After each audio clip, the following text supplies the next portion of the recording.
प्यारे बच्चों, आप सबका आंसर क्लासेज में स्वागत है। आज हम लोग पढ़ने जा रहे हैं क्लास 10 का मैथ पार्ट 3, है ना। पार्ट 3 ये कहता है कि दो चर वाले रैखिक समीकरण के युग्म, है ना। तो दो चर वाले रैखिक समीकरण के युग्म पूरा बेसिक से हम लोग जानेंगे, वीडियो अंत तक देखना। जैसे मैं मान लो कि यहाँ पे पहला नंबर ये स्टेप उठता है कि दो चर वाले रैखिक समीकरण किसे कहते हैं। तो जैसे मैं मान लो कि दो चर वाले रैखिक समीकरण जो होते हैं कि दो चर वाले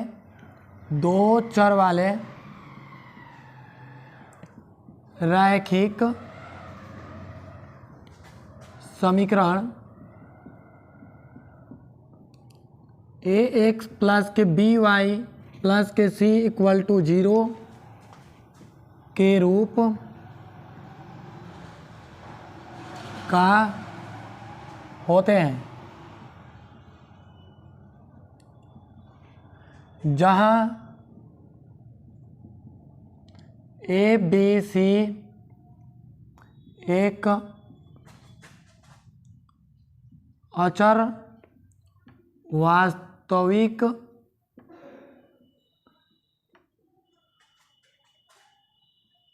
संख्या है। ठीक है ना। जहां ए बी सी एक अचर वास्तविक संख्या है और ए नॉट इक्वल 0 तथा बी नॉट इक्वल 0 हो, तब उसे क्या कहते हैं हम, दो चर वाले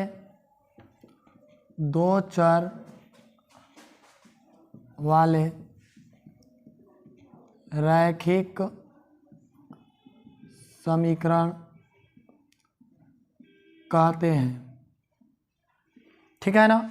अगर कोई आपसे पूछ देता है कि दो चर वाले रैखिक समीकरण किसे कहते हैं, तो दो चर वाले रैखिक समीकरण जो होते हैं ए एक्स प्लस के बी वाई प्लस के सी इक्वल टू 0 के रूप का होते हैं, जहां ए बी सी एक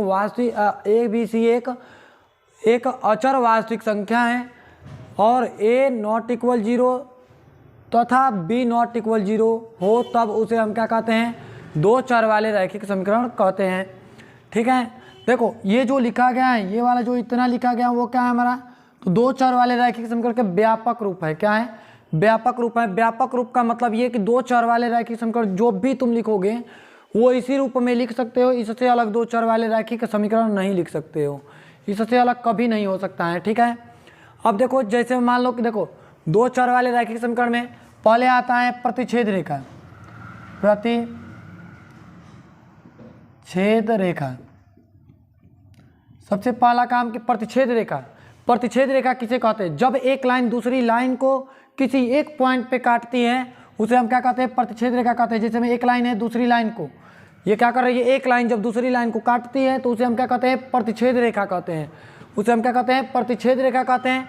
और ये देखो ये प्रतिच्छेद रेखा हो गया, तो एक लाइन दूसरी लाइन को काट रहा है ना, तो जिस पॉइंट पे काटता है उसको हम क्या बोलते हैं, प्रतिच्छेद बिंदु बोलते हैं। क्या बोलते हैं, प्रतिच्छेद बिंदु। इसी को क्या बोलते हैं, हम प्रतिच्छेद बिंदु बोलते हैं। जैसे मान लो कि ये वाला एक लाइनिंग है और एक ये वाला लाइनिंग है, इस लाइनिंग का समीकरण दे देते हैं a1x प्लस के b1y प्लस के c1 इक्वल टू 0। इस लाइनिंग का समीकरण दे देते हैं a2x प्लस के b2y प्लस के c2 इक्वल टू 0। इस दोनों का नाम दे दिए ना, ये प्रतिच्छेद बिंदु हो गया। तो प्रतिच्छेद बिंदु क्या होते हैं ये सुन लो। तो जब हमारा वेरिएबल देखते हैं, वेरिएबल हमारा x और y का कार्य करना है, तो यहाँ पर वेरिएबल को लिखोगे x कामा y, कभी भी x को पहले लिखते हैं y को बाद में लिखते हैं। ठीक है। ये देखो प्रतिच्छेद रेखा किसे कहते हैं, तो प्रतिच्छेद रेखा उसे कहते हैं जब एक लाइन दूसरी लाइन को काटती है तो उसे हम क्या कहते हैं, प्रतिच्छेद रेखा कहते हैं, है ना। प्रतिच्छेद रेखा हो गया। अब ये देखो जिस पॉइंट पे काटती है उसे हम क्या कहते हैं, प्रतिच्छेद बिंदु कहते हैं। ठीक है। जैसे मैं ये वाला लाइनिंग का नाम दे दिया, ये वाला लाइनिंग का समीकरण जो हो गया, मान लो a1x प्लस के b1y प्लस के c1 इक्वल टू 0। ये क्यों हम इस रूप में लिखे हैं, क्योंकि दो चर वाले रैखिक समीकरण के ये व्यापक रूप होते हैं, बोले थे ना। लेकिन इसको पहचानित करने के लिए a1 और b1 और c1, इसका नाम a2 b2 c2 दे दिए। ठीक है। इस तरीके से भी लिख सकते हो, इसका नाम a दे दो, इसका नाम b दे दो, इसका नाम c दे दो और इसका नाम क्या दे सकते हैं, d दे सकते हैं। जैसे मान लो कि ये दो को समीकरण दे देगा, पूछेगा कि कैसी रेखा है, तो पहला नंबर बतलाओगे कि देखो प्रतिच्छेद रेखा की जो पहचान होती है, a1 बटा में a2 निकालोगे इक्वल टू b1 बटा में b2 निकालोगे, है ना। दोनों अगर आपस में बराबर नहीं होगा तो इसे हम क्या कहेंगे, प्रतिच्छेद रेखा कहेंगे। ऐसे हम क्या बोलेंगे, प्रतिच्छेद रेखा बोलेंगे। A1 बटा में A2, B1 बटा में B2 निकालोगे, अगर दोनों आपस में बराबर नहीं होगा तो इसे हम क्या कहेंगे, प्रतिच्छेद रेखा बोलेंगे। तब ये क्या हो गया, प्रतिच्छेद रेखा हो गया। और प्रतिच्छेद रेखा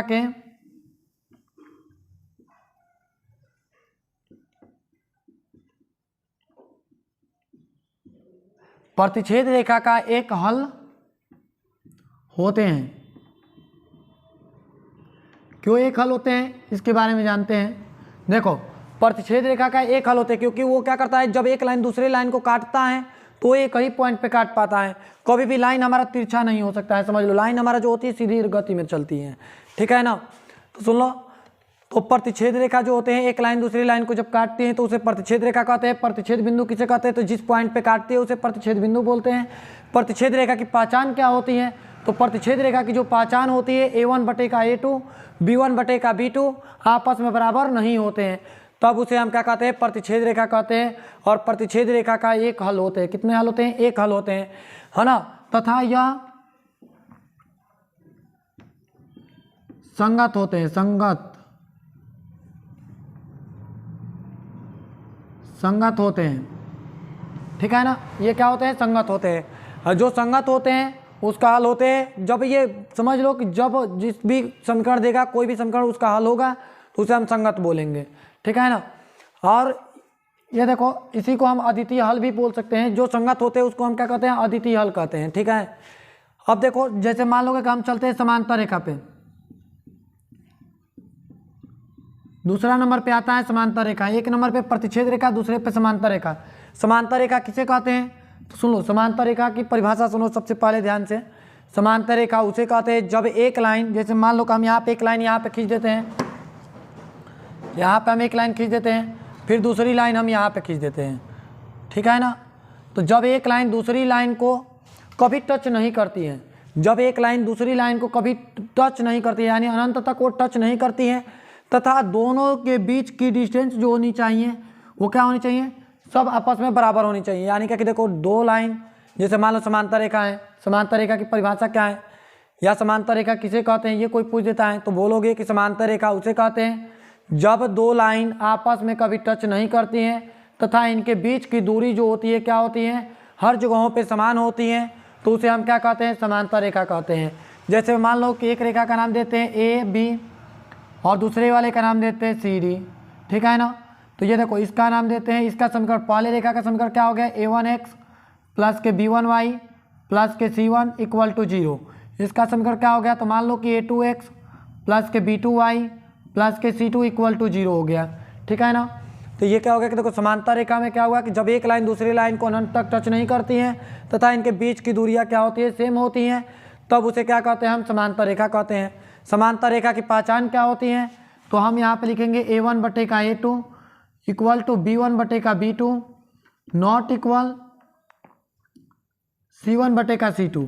जब हम निकालेंगे A1 बटा A2 निकालेंगे, B1 बटा B2 निकालेंगे, C1 बटा C2 निकालेंगे, लेकिन A1 बटा A2 B1 बटा B2 के बराबर हो जाएगा, C1 बटा C2 के बराबर नहीं होगा, तो उसे हम क्या कहते हैं, समांतर रेखा कहते हैं। और समांतर रेखा की पहचान क्या होती है, तो देखो, समांतर रेखा की पहचान हमारा होता है कि A1 बटा A2 B1 बटा B2 आपस में बराबर हो जाएगा, लेकिन C1 बटा में C2 बराबर नहीं होगा, तो उसे हम क्या कहते हैं, समांतर रेखा कहते हैं। समांतर रेखा का कोई हल नहीं होता है, क्या होता है, समांतर रेखा का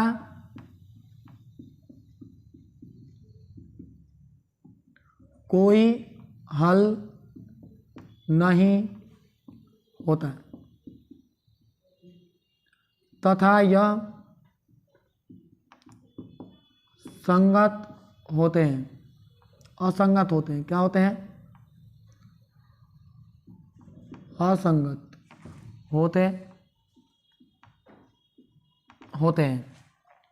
ये क्या होते हैं, असंगत होते हैं। याद रख लो कि समांतर रेखा में जब एक लाइन दूसरे लाइन को कभी टच ही नहीं करेगी तो इसका हल कोई हो ही नहीं सकता है, ठीक है। तो उसके बाद से जैसे मान लो कि होता है तथा यह क्या होते हैं, असंगत होते हैं, ठीक है ना। अब चलते हैं, जैसे मान लो क्या कि हम समांतर रेखा तो हो गया, अब एक आते हैं संपाती रेखा।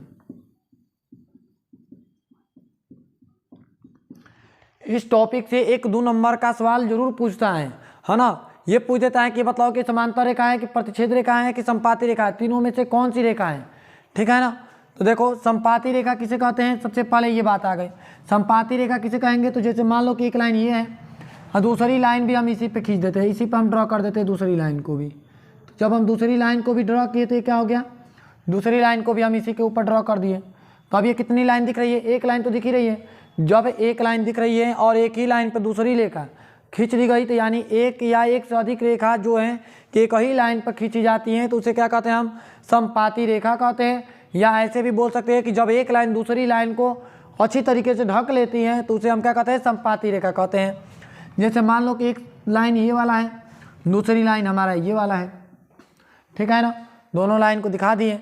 यहाँ पे मान लेते हैं कि ए बी, इसका नाम दे दिए सी और डी दे दिए, ठीक है ना। इस लाइन का नाम देते हैं a1x प्लस के b1y प्लस के c1 इक्वल टू 0। इसका नाम देते हैं a2x प्लस के b2y प्लस के c2 इक्वल टू 0, ठीक है ना। तो संपाती रेखा के, अब देखो संपाती रेखा किसे कहते हैं, तो संपाती रेखा उसे कहते हैं जब एक लाइन दूसरी लाइन को पूरी तरीके से ढक लेती है ना। जब एक लाइन दूसरी लाइन को पूरी तरीके से ढक लेती है तो उसे हम क्या कहते हैं, संपाती रेखा कहते हैं। संपाती रेखा की पहचान क्या होती है, ये कोई पूछ देता है तो लिखोगे a1/a2 equal to b1/b2 equal to c1/c2, है ना। तीनों अगर आपस में बराबर होंगे तो उसे हम क्या कहेंगे, संपाती रेखा कहेंगे। क्या कहेंगे, संपाती रेखा कहेंगे। और देखो संपाती रेखा कहते हैं इसको, देखो जब तीनों आपस में बराबर हो जाएंगे तो उसे हम संपाती रेखा कहेंगे। संपाती रेखा क्या होते हैं कि अनंत हल होते हैं। क्यों अनंत हल होते हैं, क्योंकि एक लाइन जो है कि पूरी दूसरी लाइन को क्या करती है, पूरी अच्छी तरीके से टच करती है ना। तो अब एक बिंदु, देखो अनंत बिंदुओं के समूह से हमारा क्या होता है कि एक लाइन का आविष्कार होते हैं। अनंत बिंदु जो है कि अनंत बिंदु से टच कर रहा है, इसलिए क्या होते हैं, इसके अनंत हल होते हैं। तो इसको हम क्या लिख सकते हैं, संपाती रेखा के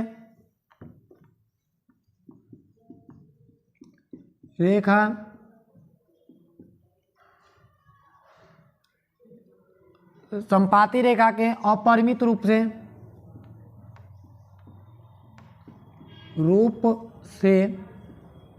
अनंत हल होते हैं।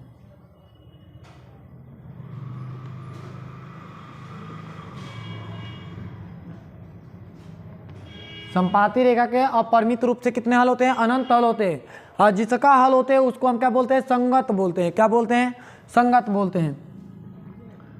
तथा यह संगत होते हैं, ठीक है ना। देखो ये तीन रेखाएं होती हैं। पहला होता है संपाती रेखा। देखो पहला होता है कि प्रतिच्छेद रेखा। प्रतिच्छेद रेखा किसे कहते हैं, अगर कोई पूछ देता है कि प्रतिच्छेद रेखा किसे कहते हैं, तो प्रतिच्छेद रेखा उसे कहते हैं जब एक लाइन दूसरी लाइन को काटती है तो उसे क्या कहते हैं, प्रतिच्छेद रेखा कहते हैं। जिस पॉइंट पे काटती है उसको प्रतिच्छेद बिंदु कहते हैं। प्रतिच्छेद रेखा की पहचान क्या होती है, तो a1/a2 b1/b2 दोनों आपस में बराबर नहीं होते हैं, उसे हम क्या कहते हैं, प्रतिच्छेद रेखा कहते हैं। प्रतिच्छेद रेखा का हमारा एक हल होते हैं तथा यह क्या होते हैं, संगत होते हैं, ठीक है ना। जिसका हल होते हैं उसको संगत बोलते हैं, ठीक है। समांतर रेखा किसे कहते हैं, तो जब एक लाइन दूसरी लाइन को अनंत तक टच नहीं करती हैं तथा इनके बीच की दूरी क्या होती है, बराबर होती है, तो उसे हम क्या कहते हैं, समांतर रेखा कहते हैं। समांतर रेखा की पहचान क्या होती है, तो समांतर रेखा की जो पहचान होती है a1/a2 b1/b2 not equal c1/c2 होते हैं, उसे हम क्या कहते हैं, समांतर रेखा कहते हैं। समांतर रेखा का कोई हल नहीं होता है क्योंकि ये दोनों आपस में टच करेगी ही नहीं, तो हल कहाँ से निकलेगा, है ना। होते हैं तथा यह क्या होते हैं, असंगत होते हैं। जिसका हल होते हैं उसको संगत बोलते हैं, जिसका हल नहीं होते हैं उसको असंगत बोलते हैं, ठीक है ना। और संपाती रेखा आता है। संपाती रेखा उसे कहते हैं जब एक लाइन के ऊपर दूसरी लाइन खींच दी जाती है, और दूसरी लाइन ऐसे खींचनी चाहिए जो कि एक ही लाइन के ऊपर हो, यानी एक लाइन जो है कि दूसरी लाइन को पूरी अच्छी तरीके से ढक लेती है, तो उसे हम क्या कहते हैं, संपाती रेखा कहते हैं। और संपाती रेखा की पहचान जो होती है कि a1/a2 b1/b2 और c1/c2 तीनों आपस में बराबर होते हैं, उसे हम क्या कहते हैं, संपाती रेखा कहते हैं। और संपाती रेखा के जो होते हैं कि अपरिमित रूप से अनेक हल होते हैं, क्योंकि ये अनेक हल होते हैं। क्यों, क्योंकि ये पूरी लाइन जो है कि पूरी दूसरी लाइन को टच कर रही हैं। लाइन का जो आविष्कार होते हैं वो क्या होते हैं, अनंत बिंदुओं के समूह से होते हैं, इसलिए क्या होते हैं, इसके अनंत हल होते हैं। तथा यह क्या होते हैं, संगत होते हैं। क्यों संगत होते हैं, क्योंकि ये जो है कि देखो संगत क्यों होते हैं, क्योंकि जैसे मान लो कि जिसका हल होते हैं, जब भी किसी का हल होते हैं तो उसको हम क्या बोलते हैं, संगत बोलते हैं, ठीक है ना। अब चलते हैं यहाँ से, मान लो ये तो हो गया हमारा संगत होते हैं, इसको मिटा देते हैं। थोड़ा सा इसको आप स्क्रीनशॉट ले लो।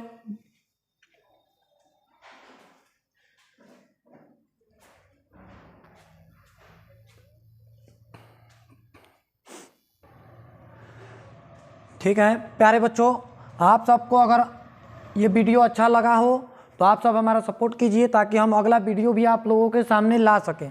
ठीक है ना, यहाँ तक हमें उम्मीद है कि आप लोगों को समझ में आया होगा। अगला वीडियो अब अगले दिन बनेगा। ठीक है।